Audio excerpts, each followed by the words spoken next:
Bem-vindos de volta ao The Board Father. Eu sou o Ben, e neste vídeo vamos aprender a jogar Ancient Terrible Things. Uma expedição a uma selva remota terminou em tragédia. Um grupo de aventureiros partiu em um barco em busca de fortuna e glória e nunca mais voltou. O único sobrevivente, com sua mente para sempre despedaçada, deixou um diário, dito conter rascunhos fantásticos de segredos antigos e coisas terríveis. Rapidamente, este diário foi destruído nas fornalhas do sanatório. Neste jogo, os jogadores encarnam os desafortunados aventureiros que exploraram o rio da selva sombria em busca de segredos antigos. No final do vídeo, nós também vamos deixar algumas sugestões de jogos parecidos com esses. Jogos, às vezes, com a mesma temática e outro funcionamento, ou o mesmo funcionamento e uma outra temática, para você que gosta desse tipo de jogo. Vamos agora ao setup do jogo e as regras. Pra que no manual, né, gente? Vamos lá.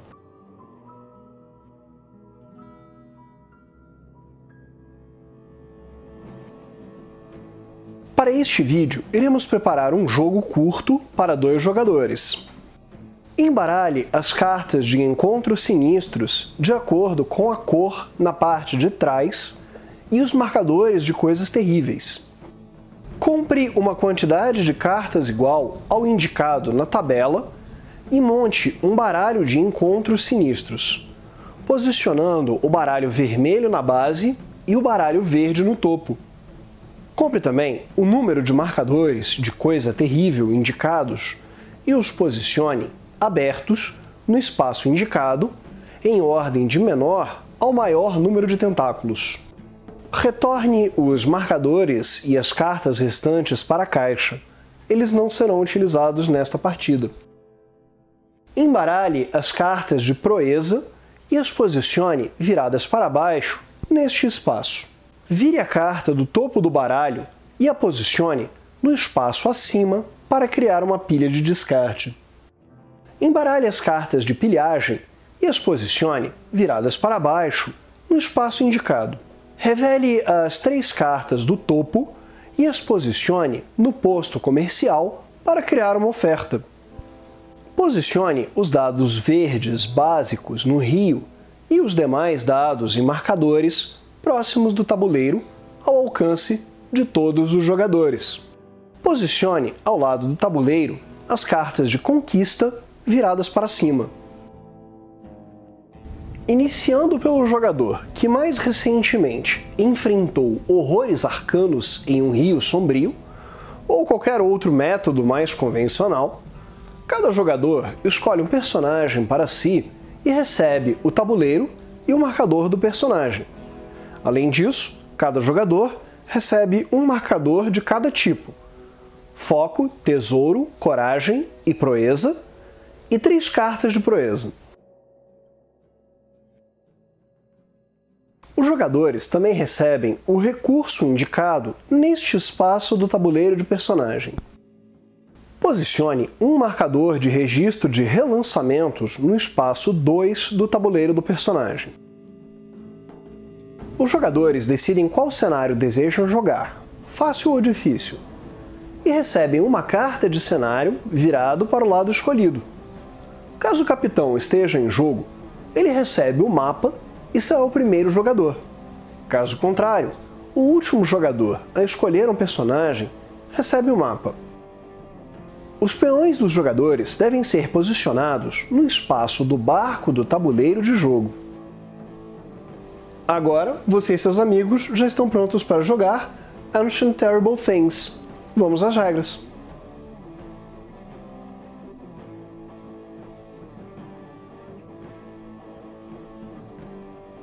Uma partida de Ancient Terrible Things dura um número indeterminado de rodadas, até que um dos critérios de fim de jogo seja atingido. O jogador com o mapa inicia o primeiro turno da rodada. Um turno consiste de 7 fases, sendo elas: barco, exploração, desespero, encontro, coisa terrível, posto comercial e renovação. Um jogador conclui todo o seu turno antes que outro jogador jogue. Vejamos as ações em detalhes. Fase de barco. O jogador deve verificar se os locais fatídicos apresentam cartas de encontro fatídico. Caso haja ao menos uma, pule esta fase. Caso contrário, o jogador deve colocar cartas de encontro fatídico em cada um dos locais fatídicos, iniciando pelo local de menor número até o de maior número. Posicione, ao lado das cartas, os marcadores de recursos indicados na carta de encontro fatídico. Note que, caso o baralho de encontro fatídico não apresente nenhuma carta, o jogo termina imediatamente.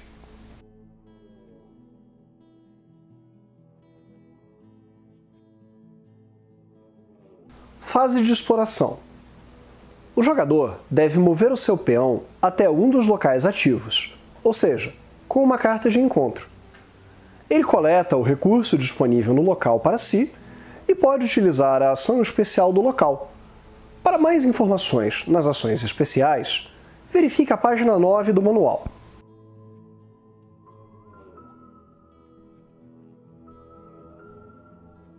Fase de desespero. O jogador pode retornar marcadores de coragem para o suprimento geral igual ao número indicado no canto superior esquerdo da carta.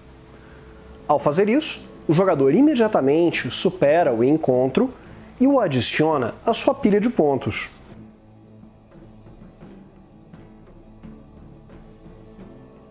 Fase de encontro. Nesta fase, o jogador rola os dados do rio e tenta resolver os desafios indicados na carta de encontro. Um jogador pode rolar todos os seus dados até no máximo 2 vezes. Mova o marcador de rerolagem no tabuleiro do jogador para marcar os usos da rerolagem.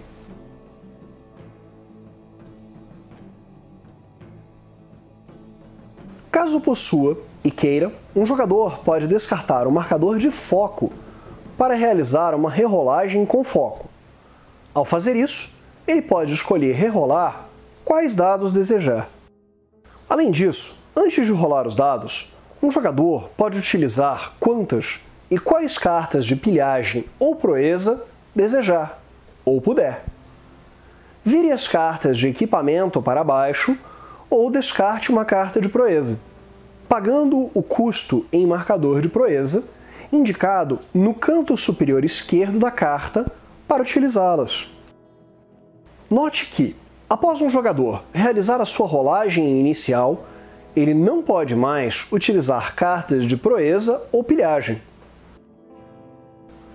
Após finalizar a rolagem, o jogador pode resolver os dados rolados. Além de cumprir as exigências da carta de encontro, de acordo com a combinação indicada, o jogador também pode receber outros recursos, conforme indicado na carta de cenário.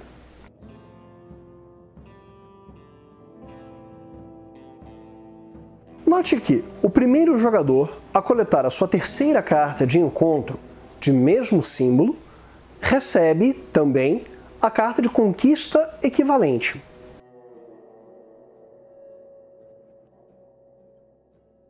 Um outro jogador pode roubar esta carta caso possua mais cartas de encontro com o símbolo indicado que o jogador que a controla atualmente. Fase de coisa terrível. Caso o jogador falhe em superar o encontro, ou caso não queira fazê-lo, ele deve remover a carta do tabuleiro e posicioná-la na área de rumores. Além disso, ele recebe o marcador de coisa terrível mais abaixo no tabuleiro. Caso não haja mais nenhum marcador disponível, o jogo termina imediatamente. Fase de posto comercial. O jogador deve mover o seu peão para o posto comercial. Ele pode mover qualquer carta para o monte de estoque velho e substituí-la para o topo do baralho. Caso queira, o jogador pode remover quantas cartas desejar após a primeira, pagando 2 moedas para cada carta removida. Note que a carta não é substituída imediatamente. O jogador tem a oportunidade de adquirir quaisquer cartas da oferta que desejar. Para isso, ele deve pagar a quantidade de moedas indicada no canto superior esquerdo. Após o jogador adquirir todas as cartas que desejar, preencha os espaços vazios no mercado. Fase de renovação. Para finalizar o seu turno, o jogador saca cartas do baralho de proeza até completar a sua mão com 3. Ele também vira para cima todas as cartas de pilhagem viradas para baixo em sua área de jogo. O próximo jogador, em sentido horário, toma o seu turno. Após o último jogador tomar o seu turno, verifique o baralho de encontros. Caso ele esteja vazio e todas as localidades também estejam vazias, o jogo termina imediatamente. Caso contrário, posicione os peões de todos os jogadores de volta no barco e inicie uma nova rodada. Fim do jogo. Após um dos gatilhos de fim de jogo ser ativado, o jogo segue para o evento indescritível. Os jogadores devem, então, contar o total de segredos que obtiveram ao longo do jogo. Eles devem somar o valor indicado no canto superior esquerdo de cada carta em suas respectivas pilhas de vitória. Some também o valor das cartas de pilhagem que contribuem. O jogador que possuir o mapa ao final do jogo recebe 1 ponto de segredo por isso. Em seguida, os jogadores devem subtrair 1 ponto para cada tentáculo demonstrado em suas fichas de coisa terrível. Vence o jogo o jogador que somar a maior pontuação de segredos. Em caso de empate, vence o jogador que possuir menos marcadores de coisa terrível. Neste vídeo, aprendemos a jogar Ancient Terrible Things, por Simon McGregor. Obrigado por assistir ao nosso vídeo. Caso tenha alguma dúvida ou sugestões, deixe um comentário aqui embaixo. Responderemos assim que pudermos. Até a próxima, pessoal!